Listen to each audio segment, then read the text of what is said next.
Hi అండి, అందరికీ నమస్కారం అండి. అందరూ ఎలా ఉన్నారండి? బాగున్నారా? మేమైతే చాలా బాగున్నామండి. ఈరోజు అయితే ఎగ్స్ ఇంకా రొయ్యల కూర చేసి చూపిస్తాను. చూడండి, చాలా చాలా టేస్టీగా ఉంటుంది, చాలా బాగుంటుంది అనమాట. మా ఫేవరెట్ డిష్ అనమాట. చాలా టేస్టీగా ఉంటుంది, చాలా బాగుంటుంది.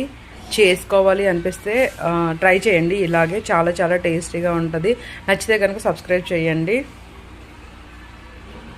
చూసేయండి కర్రీని. హాయ్ అండి, ఈరోజు అయితే సండే కదా, స్పెషల్ కోడిగుడ్లు రొయ్యలు కూర చేస్తున్నాను అనమాట. ఇక్కడైతే రొయ్యలు కొంచెం తీసుకున్నాను, ఇవైతే క్లీన్ చేసి పెట్టుకున్నాను, మంచిగా ఒలిసేసి పెట్టుకున్నాను అనమాట. ఇవి అయితే వేడి నీళ్ళతో కడగాలి, వేడి నీళ్ళతో కడుగుతాను. అలాగే ఉల్లిపాయలు, పచ్చిమిర్చి, టమాటాలు, ఇంత పిక్క చింతపండు చిన్నగా వేస్తే బాగుంటుంది టేస్ట్. చూడండి, ఇక చూసారా, చిన్నగా అన్నమాట, కొద్దిగా. అలాగే కారం, ఉప్పు కలుపుకోవాలి. ఎగ్స్ లేకపోతే తొక్కలు ఊడిపోతాయి. వేగిన తర్వాత చూపిస్తాను. చూడండి, ఎగ్స్ అయితే ఉడికిపోయినాయి కదా, వేగిపోయాయి. ఇవి అయితే చూడండి, రొయ్యలు అయితే దోరగా వేగాయి కదండి. పక్కకు తీసి పెట్టేసుకుంటున్నాను. ఇగో ఎగ్స్ పక్కకు పెట్టుకుంటున్నాను.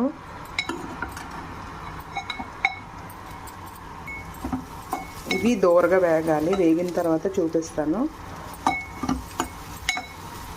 ఉల్లిపాయ వేగిపోయింది కదండి. ఇప్పుడైతే టమాటాలు వేస్తున్నాను. ఒక 3-4 టమాటాలు తీసుకొని వేస్తున్నాను.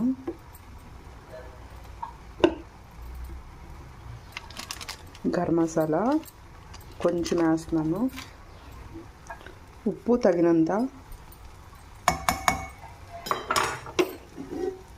వేయించుకున్న రొయ్యలు అలాగే ఎగ్స్ వేస్తున్నాను.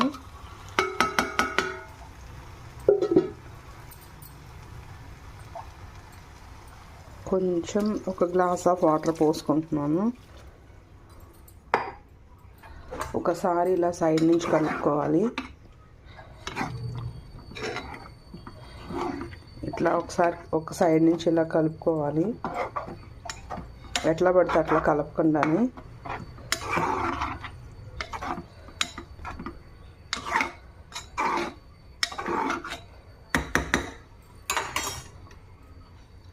అలాగే చింతపండు పులుసు. ఎగ్ రొయ్యల కర్రీ అయితే రెడీ అయిపోయిందండి. చూడండి ఎంత బాగా ఉడికిందో. ఇలాగ ట్రై చేయండి, మీకు నచ్చితే కనుక. చాలా చాలా టేస్టీగా ఉంటుంది, బాగుంటుంది. నచ్చితే కనుక సబ్స్క్రైబ్ చేయండి.